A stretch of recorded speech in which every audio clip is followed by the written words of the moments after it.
Washington State certainly looked the part of a top 25 team in the country. 31-0 the victory Saturday night over Montana State. Jeff Choate and the Bobcats season opener. A shutout for the first time since 2006.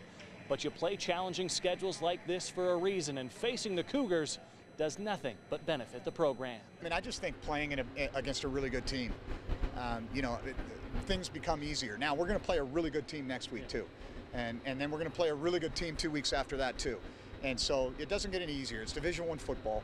But when you start off against a level of competition like this and your guys come out of this, one of the things that a lot of these guys will take away from this is, I did okay. I held my own. Luke Falk and Washington State just so good on offense, but they were patient in the early going right here, and why not? They've lost the last two season openers against Big Sky Conference teams like Montana State, so they just dinked and dunked their way down the field and went up 7-0. Then on the next possession, more of it. A couple of quick scores made it 14-0, but still a little slower pace than perhaps we were expecting. Surprised they were so patient. After some games they showed they're dinking it so much and they want to take shots. They kind of did that towards the end a couple times, but not, they only took maybe 2 shots all night. So I was very surprised they were that patient. But then again, we just need to rally and tackle, and we'll get that right tomorrow. And we got practice, and we'll be all right. We executed it, and we just needed to get the ball out a little more.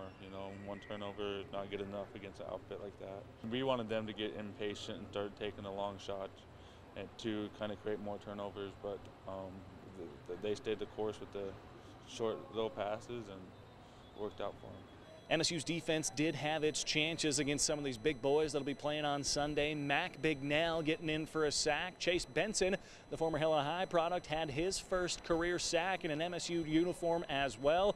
And for Bignell, well, not too bad to get a sack against a guy that for sure could be in the Heisman race this season. I don't know. He just held on to the ball for long enough for me to get there. I mean, it's pretty sweet tackling and sacking a Heisman candidate, so that's pretty fun. But it was MSU's offense that was struggling to continue drives, trying to pick up those key first downs.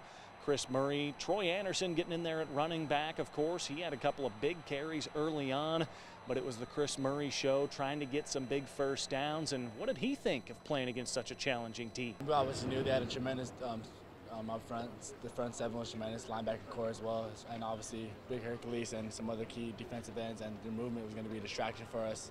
But actually being out there, experiencing it, it's kind of difficult and challenging, but I'm pretty impressed in how the guys handled it towards the end. And even though it didn't go how we went, we kept we didn't get down on ourselves too much. All those runs meant Murray was taking some extra hits. Coach Choate said he's pretty much a running back at this point. Didn't throw that many passes, did have an interception when he tried to heave it long, but how much was Coach Choate cringing on the sideline with every Murray hit? Kind of consider Chris a back too. Chris took a lot of shots tonight. Probably would have liked to seen him protect himself a little bit more. But I thought he was smart about that and knew when to cut his losses, so to speak, and get down. And so, hey, we live to fight another day. I was concerned every single time there was one of those. And so, but the kid's, I know he's not very big, but he's tough. And he's a very competitive kid. And for him to, I think he feels like he can make some things happen. And when he doesn't have the ability or the time to do that, he gets frustrated. But I think a huge step forward for him. He was very mature on the sidelines.